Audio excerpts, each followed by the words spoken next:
Sir, आप बसंतपुर में पदस्थ हुए हैं, यहाँ की जनता के लिए क्या कुछ विशेष करेंगे?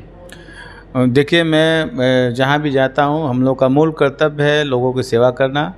और मैं यहाँ भी मेरा यही लक्ष्य है कि समाज के जो सबसे निचले स्तर के लोग हैं उनको वहाँ है बहुत अच्छा कार्य कर रही है। और सरकार ऐसे ऐसे नियम ला रही हैं जिससे मुझे लगता है कि कुछ वर्षों में भ्रष्टाचार के मामले बहुत कम हो जाएंगे। पिछले कुछ वर्षों में इतने तकनीकी रूप से चीज़ों को आगे बढ़ाया है कि अब दलालों की बहुत ज़्यादा आवश्यकता नहीं है, दलालों की कोई ज़रूरत नहीं है, ना दलालों का कोई यहाँ पे रहने खाने का उपाय बचा।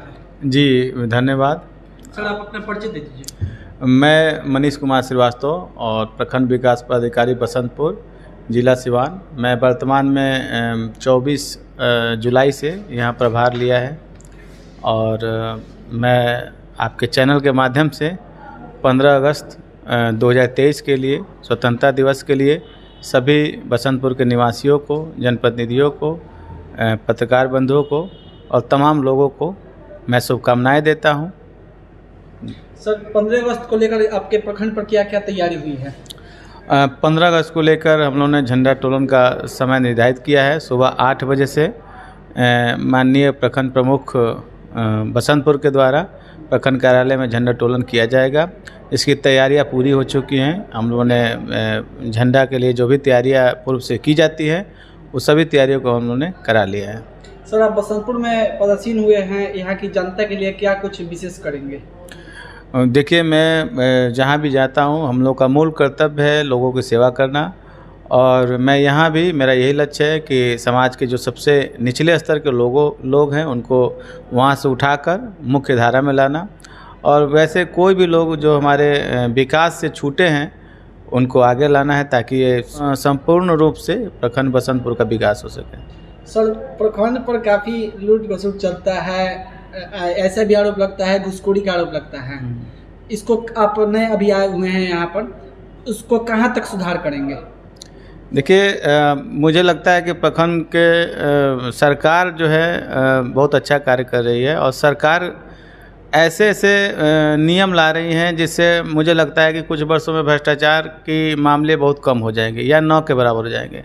और आप देख सकते हैं कि सरकार ने पिछले कुछ वर्षों में इतने तकनीकी रूप से चीज़ों को आगे बढ़ाया है कि अब दलालों की बहुत ज़्यादा आवश्यकता नहीं है, दलालों की कोई ज़रूरत नहीं है, ना दलालों का कोई यहाँ पे रहने खाने का उपाय बचा है।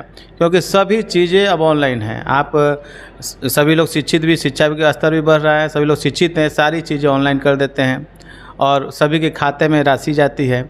तो अब जनता को ये जानना है कि जो भी राशि जा रही है, जो भी चीज़ें, उनका हक है। और सरकार आपको तकनीकी माध्यम से, मतलब ऑनलाइन माध्यम से आपके खाते में भेज रही है। तो किसी दलाल की कोई ज़रूरत ही नहीं है। आप सक्षम हैं, आप कहीं जाइए, अपना आवेदन कर दीजिए, वहाँ से सब समय आपको उसका लाभ मिल जाएगा, आप उस लाभ के अगर पात्र हैं तो अब मुझे लगता है कि दलाल की व्यवस्था सरकार पूर्व से लगी है।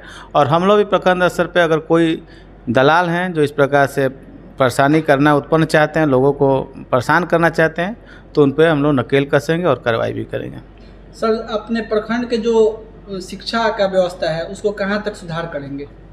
देखिए, शिक्षा व्यवस्था के लिए हमारे माननीय सरकार और माननीय सचिव साहब पूर्व से ही बहुत व्यवस्था किए हुए हैं। और हर प्रखंड के हर पंचायतों में नोडल बनाया गया है ताकि वो स्कूलों के जांच करें समय समय पे। और शिक्षकों की उपस्थिति के लिए भी काफ़ी अच्छे उपयोग किए जा रहे हैं, प्रयोग किए जा रहे हैं। तो मुझे लगता है कि थोड़ा सा प्रयास के बाद शिक्षा का व्यवस्था बिल्कुल ही बिहार का अच्छा हो जाएगा। अच्छा सर, आप जो शिक्षा व्यवस्था है, इसको जो विद्यालय है उसको जांच के लिए कोई एक दिन निर्धारित किए होंगे?